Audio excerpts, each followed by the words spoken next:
Hey guys, it's Becca. I'm back. Today I want to talk to you about a new thing that is going on in Virginia, and I'm pretty sure probably everywhere else too.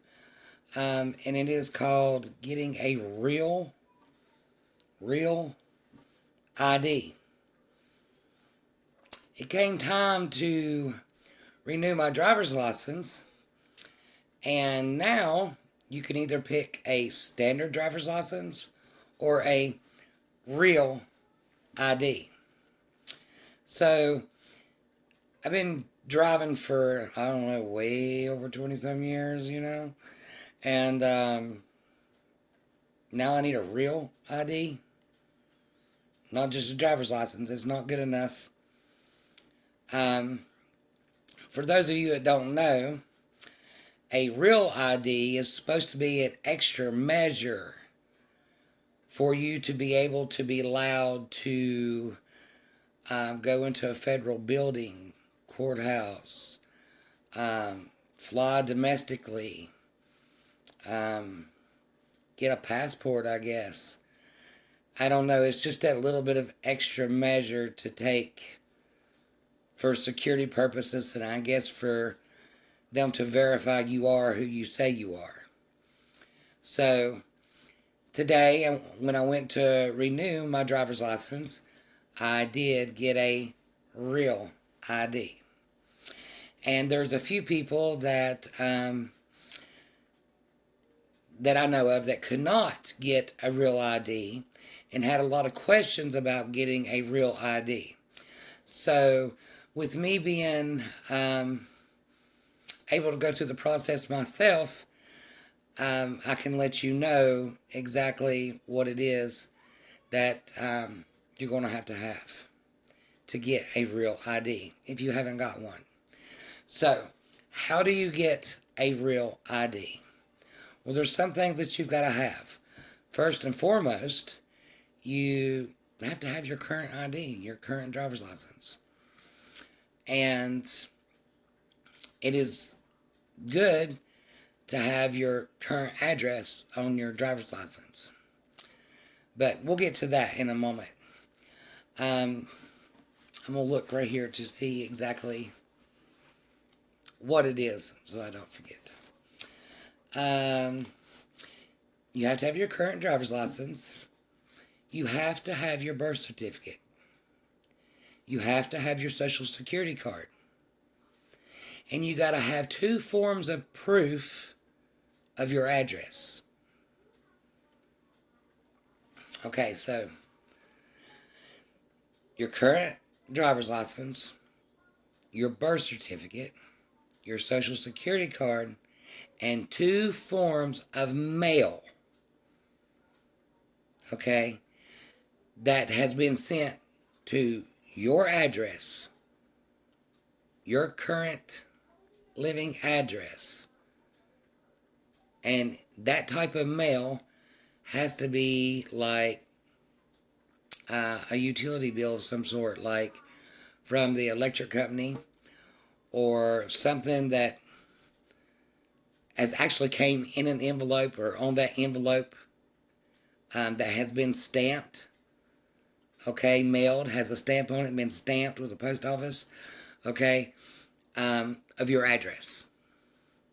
Now, what you have to make sure is correct on these forms of identification is one, your name.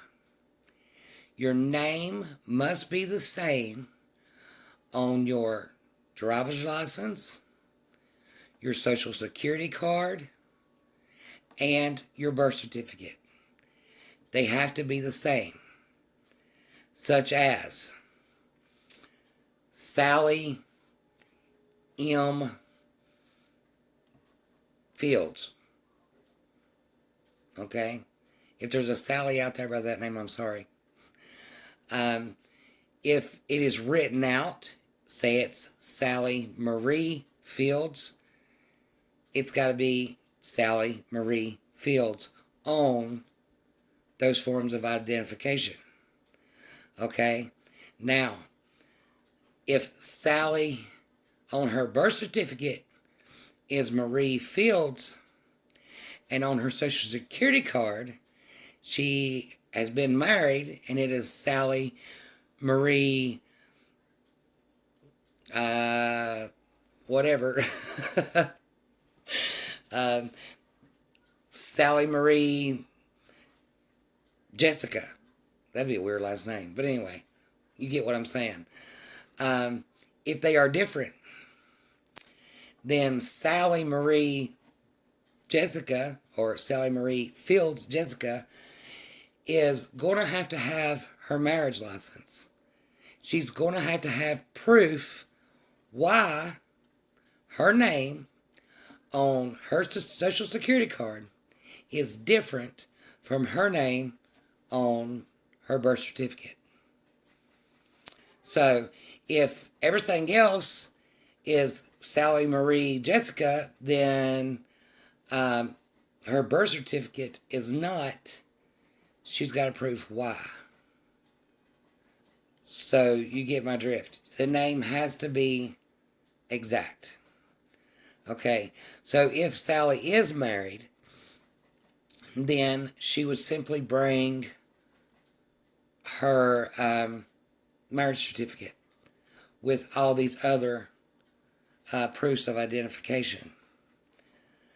But again, remember, on the address, okay, say for instance your driver's license does not have your current address, you're going to have 2 forms of proof of your address of something being sent to you, such as a utility bill.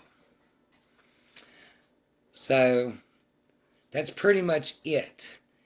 If you do not have the names correct, or you do not have proof, okay, you're not getting a real ID.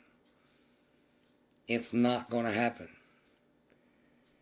They will turn you away very quickly. So, maybe this will help you guys understand what a real ID is. I mean, you can still get a standard driver's license and you go on about your day. But if it ever comes into a situation where you need to walk into a federal building, or you need to take a flight, or something of that matter, then after October 2020, you ain't got that real ID, you ain't taking that flight. Or not going into a federal building.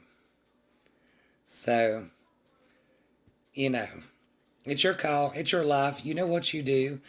So, I hope this helps everybody. When I went to go do this today, I had actually Googled it and looked it up, and they told me teetotal different. I was told that I could take proof of my registration and proof of my insurance. As long as it's at this address. No. They immediately said I can't take that. So they couldn't take my registration for the simple fact I could have had it registered anywhere else. They had to have proof with the envelope of the utility bill with the post office stamping it sent to my address.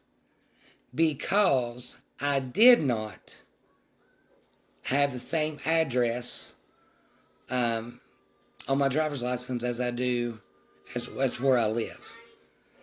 And I had changed my address, but I never did get another driver's license printed with that address on it. So if you move or anything, it would probably be a good idea to get a change of address and go ahead and get them to send you another copy of your license. Or it's whatever, but it would make it easier. So if you want to get a real ID, that's what you have to do. Recap: current driver's license, birth certificate, Social Security card, 2 forms of proof of residence, the address where you're at. Okay? Names has got to be exact. Ladies, you've been married, you're carrying another name, you got to have proof of why. Okay? And just to throw this out there, I have heard the court system, depending on when you were married, places things in places now where it's not digital and they can't find it, and they'll call you whenever they can find it, and you may or may not hear from them in a feasible amount of time. You may hear from them by October and you may not. And if you don't have your birth certificate, you better get it. So check those identifications, check the name on it, your social security cards and such, and go ahead and go get that taken care of, before October. If you're wanting a real ID. If you're going to be thinking in the future you're going to want to be in a federal building or take a domestic flight or whatever it is you may need to do. For their extra step in our security. And I'm saying this from Virginia. Okay? The Virginia DMV, that's how it is. That's what I had to go through today. And now I'm stuck waiting with a big void in my driver's license and just a piece of paper that probably nobody else will take because they voided my photo ID until I get my real ID, real driver's license in the mail in 7 to 10 days. And if it doesn't reach me in 7 to 10 days, then I'm going to have to hop onto the website and see what the what up is, and it could be 3 weeks. So I'm hoping and praying that is not the case, because it went fairly smoothly today when I went in and filed for my real ID and all of that. Oh, and the cost. I don't know about where you're from, but if you're in the state of Virginia, just nothing else but to get the real ID, costs us $42. Not too bad, but still bad enough, right? To prove that you're a real person and driving with a real ID. So, you guys take it as you may. I hope this helps someone. If you have any questions or comments, drop them down below. If you haven't already yet, subscribe. Hit the button. Ding the bell. Give me a like. Share it with somebody that you can help. So, until next time, guys, this has been the French Fried Truth. And this has been Rebecca. You have a wonderful day. Talk to you guys soon. Take care.